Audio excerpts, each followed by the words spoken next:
नदी जोड़ो परियोजना की करें तो भारत ने फैसला किया है कि 30 नदियों को जोड़ने वाली एक बड़ी परियोजना के जरिए बांग्लादेश को पानी की सप्लाई पर लगाम लगाई जाएगी। इससे न केवल भारत में पानी की सप्लाई बेहतर होगी बल्कि बांग्लादेश में पानी की भारी कमी हो जाएगी। तो बांग्लादेश से बढ़ती स्मगलिंग को रोकने के लिए भारत ने अगर इंडियन आर्मी अग्रेसिव हो जाती तो मोहम्मद यूनुस जो है वॉशिंगटन डीसी में होता, दुबका सा किसी बेसमेंट के अंदर। आगे कुआं पीछे खाई। जी हां, बांग्लादेश की मौजूदा स्थिति को देखकर ये कहावत एकदम सटीक बैठती है। भारत का पुराना मित्र अब पड़ोसी दुश्मनों के साथ खड़ा नजर आ रहा।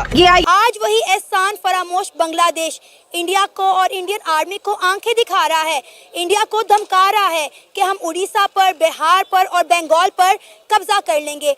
5 अगस्त 2024 को बांग्लादेश की आवाम ने शेख हसीना वाजिद का तख्ता पलट दिया था, लेकिन आज 4 महीने गुजरने के बावजूद भी बांग्लादेश एहतजाजों की आग में जल रहा है। बांग्लादेश की तमाम तर इंडस्ट्री तबाह बर्बाद हो चुकी है।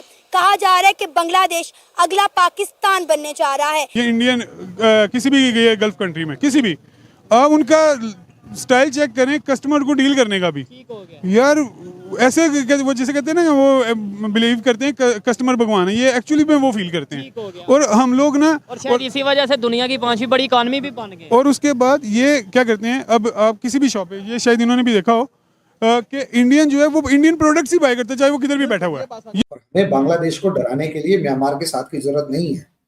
ये आप भी जानते हैं, हम भी जानते हैं। जिस दिन मूड किया 4 कान पे मारेंगे, कान पे मारने की भी जरूरत नहीं, बिजली काट देंगे, काम खत्म। और हमारे यहाँ से जो भी सप्लाई लाइन्स है वो बंद करनी है। फरक्का बराज की जो गेट्स हैं वो खोल रखे हैं, वो बंद करने हैं, ठीक है। और बहुत सारी जगहों पे ज्यादा पानी आ जाएगा तो छोड़ देंगे, नहीं आएगा तो रोक लेंगे। वो अपने आप वैसे या तो बाढ़ से मर जाएंगे या सूखे से मर जाएंगे। जानते हैं कैसे डील करना है। सीनियर जनरल सेक्रेटरी रैंक का आदमी है ये रिजवी। इसने कहा है कि हमारी नजर तो बिहार, उड़ीसा और बंगाल पर है, कहां रह रहे हो। अब ये बात निकलकर कहां से आई? जय हिंद दोस्तों। अब भारत ने बांग्लादेश के अति देखकर और भारत ने भी जवाब देना शुरू कर दिया है, क्योंकि जितने भी ट्रेड हो रहा था और सस्ती दामों में इंडिया से आलू और प्याज जा रहा था, वो सारी चीज बंद कर दिया है भारत ने। क्योंकि बांग्लादेश अपना औकात भूलकर और यह बात बोला है कि बिहार, झारखंड और बंगाल, यह तीनों पर हम कब्जा कर लेंगे। दोस्तों, जो देश भूखे मर रहा है और वहाँ की आर्थिक स्थिति बहुत खराब होते जा रहा है, वह देश अब इंडिया को धमकाने में लगा हुआ है। इसीलिए भारत सरकार अब यह फैसला ली है कि अब बांग्लादेश को पानी भी नहीं दिया जाएगा, क्योंकि जो डैम बना है वो भारत में बना है और भारत के ही पानी से बांग्लादेश जीता है। तो चल देखते हैं कि पाकिस्तानी पब्लिक और भी क्या कुछ बोल रहे हैं। बने रहिए वीडियो के अंत तक, और वीडियो अच्छा लगे तो लाइक और सब्सक्राइब कर दीजिएगा। जो नौजवानों की बुनियाद पर, जिनकी बुनियाद पर वो सारी तब्दीली आई है, वो रिप्रेजेंटेटिव नहीं है अभी तक जो आवाम की तरफ से। तो इस तरह के जब क्राइसिस आते हैं तो इस तरह की सूरत हाल पैदा होती है। खासकर बांग्लादेश की, इंडिया की, पाकिस्तान की, और ये जो पूरा रीजन है आपस में ये जब ये लड़ाई करते हैं और उससे इवेंचुअली जो खुराक की, जिस तरह आप कहत की बात कर रहे हैं, वो लोग उसका खमियाजा भुगतते हैं।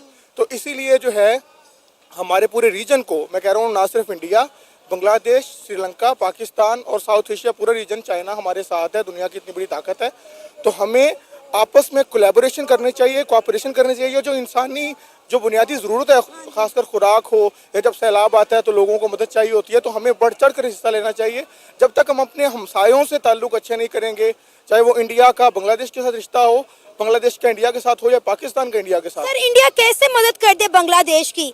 पहले इन्होंने खुद ही जो है इंडिया के साथ पंगा लिया। इंडिया के जितने प्रोजेक्ट बांग्लादेश के अंदर चल रहे थे, इन्होंने कहा उनको जो है शट डाउन कर दिया जाए। इंडिया ने जो है वो गैरत का मुजाहिरा करते हुए बांग्लादेश के किसी एक्शन को लेने से पहले उन्होंने खुद जो है जितने भी प्रोजेक्ट इंडिया के बांग्लादेश के अंदर चल रहे थे उसको शट डाउन कर दिया। अब थोड़े देर पहले की खबर है कि बांग्लादेश की इतनी जरूरत हो रही है कि वो इंडिया के बॉर्डर पर ड्रोन के साथ हमला कर रहा है, दूसरी तरफ इंडिया से मदद भी मांग रहा है। तो ये किस तरह की मदद हुई और इंडिया कैसे मदद कर दे? कहें कि हमें भी अलग चाहिए, तो ये तो इतने सारे एरिया में कोई 10-12 देश बनने शुरू हो जाएंगे, तो ये कोई अच्छी चीज नहीं होगी। मैं कहता हूँ कि पहले ही हम में इत्तेफाक नहीं है तो फिर वो सारे आपस में लड़ते रहेंगे। तो पहले अभी देख लें पाकिस्तान और इंडिया क्या हालत होती है कि आपस में लड़ते हैं। अब बांग्लादेश भी बीच में शामिल हो गया, बांग्लादेश भी इंडिया के साथ लड़ रहा है। तो ये चीज है कि ये मैं कहता हूँ कि जो जो यहाँ पे अब है उसको नहीं टूटना चाहिए, चाहे इंडिया है, चाहे पाकिस्तान है, चाहे बांग्लादेश है। तो सारे मिल के रहें, मतलब कि ट्रेड जारी रहे इनके आपस में, एक दूसरे के साथ दुश्मनी खत्म करनी चाहिए। अगर इंडिया कहता है कि टेररिज्म खत्म हो तो पाकिस्तान को खत्म करना चाहिए।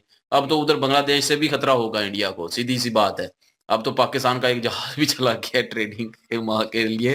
तो बड़ी बात है यार, मैं तो हैरान हो गया कि पाकिस्तान ने किधर भेज दिया यार कार्गो। तो पता नहीं क्या भेजा होगा, मुझे ये तो नहीं पता, लेकिन कार्गो गया है यार, बड़ी बात है। और मैं उस पे सारे हैरान हो गए थे, हंस रहे थे। लेकिन बात ये है, सिंपल सी बात है यार, कि वहां पे मैं सिर्फ ये चाहता हूँ कि बांग्लादेश में जुल्म खत्म हो। और लेकिन बांग्लादेश जो है वो अपना पोर्ट जो है वो इंडिया को अगर पहले दिया हुआ है तो दिया रखे, टैक्स लेता रहे, बात खत्म, वो ट्रेड जारी रहे। ये इस्लाम कुछ भी नहीं है। और वहीं म्यांमार को भी देखोगे तो एक छोटा देश है, कम पॉपुलेशन वाला देश है, लेकिन बुद्धिस्ट देश है। ऐसे में बांग्लादेशी, और तीसरी बात ये माने या ना माने, बांग्लादेश जो किसी टाइम पर बंगाल का हिस्सा होता था, ये शुरू से बुद्धिजीवी यानी एक इंटेलेक्चुअल टाइप के लोग हैं, इनमें दिमाग होता है और कहीं ना कहीं दिमाग को ये यूज भी करते हैं। और इस चीज को समझें। अब वो दिमाग कैसे यूज कर रहे हैं वो दूसरी बात है। भाई सीधी सी बात है, दिमाग AQ खान के अंदर भी था जो आपके यहाँ थे, और दिमाग हमारे APJ अब्दुल कलाम में भी था। अब APJ अब्दुल कलाम ने जो दिमाग का इस्तेमाल किया वो मिसाइल मैन कहलाने के बावजूद दुनिया के best of the best personalities में से एक थे। और AQ खान को आपका पाकिस्तान इज्जत नहीं करता हो तो बाकी तो दूर की बात है। तो बांग्लादेश असलियत में अगर आप उठाकर देखेंगे तो ये अपने आप में एक ऐसे ब्रीड ऑफ मुस्लिम, मतलब एक ऐसी ब्रीड निकल कर आ रही है जिनको अभी तक इस्लाम का एक पक्ष तो मालूम है, लेकिन इनका कभी इस्लाम के नाम पर दूसरे किसी से सामना नहीं हुआ।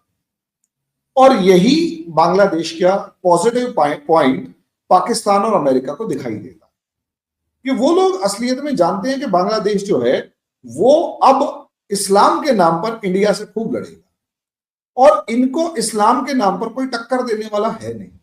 जो इस्लाम के नाम पर, या यूं कहें रेडिकलाइज्ड इस्लाम के नाम पर हो गया, उसकी मर्जी की हुक्मरान उधर नहीं होंगे, तो ऑफ कोर्स इंडिया जो है वो अपना उसमें रोल प्ले करेगा किसी तरीके से कंट्रोल करने को। और जहाँ तक रही है ह्यूमन राइट्स वायलेशंस की बात, मुझे इनकी ऐसे डिटेल्स का नहीं पता, लेकिन हम सख्त मजम्मत करते हैं अगर इस तरह की किसी किस्म की भी ह्यूमन राइट्स वायलेशन है, किसी को मज़हब की बुनियाद पर, रंग की, नस्ल की बुनियाद पर अगर टारगेट किया जाता है तो हम इसको कंडेम करते हैं। और हर पूरी दुनिया के हर शहरी को, हम पाकिस्तान के शहरी हैं लेकिन हम इस दुनिया के भी फ़र्द हैं, हम इस दुनिया के भी शहरी हैं, इस दुनिया के शहरी होने के मुताबिक हम हर जुल्म की जो खिलाफ है वो आवाज़ उठाते रहेंगे। आपने सवाल किया है बांग्लादेश का। बांग्लादेश मुल्क जो है वो पॉलिसी उसका गलत है, उसका सियासत जो है वो बिल्कुल गलत है, वो गलत सियासत चला रहा है। अच्छा। क्योंकि अभी ये हमारा मुल्क है, इधर हर तबके का लोग रहता है इधर। ठीक है। हम एक दूसरे से जिद तजाद करके फिर ये मुल्क से क्या बनेगा, एक दूसरे से गुजारा नहीं हो सकता है। बिल्कुल। आपने पहले ये गलती किया जब आपने उसकी मंदिर पे हमला किया, उसको तबाह घरों पे हमला किया। फिर आपने दूसरा ये गलती किया है, आप बार बार लड़ाई का सोच रहे हैं। हाँ। आप लड़ाई का नहीं सोचा करो। हाँ। आप एक दफ़ा पाकिस्तान पे हमला किया, आपके पीछे इंडिया था, उसका सपोर्ट था, आप अच्छा था, ठीक है, वो आपका वज़ीर-ए-आज़म था। फिर आपने अपने गलत पॉलिसी की वजह से आपने फिर अपने वज़ीर-ए-आज़म का जो है तख्ता उल्टा दिया, उसका पार्लियामेंट हाउस पे क्या असर बनाया, उस बेचारे का क्या हाल किया। आज आपका पंगा इंडिया के साथ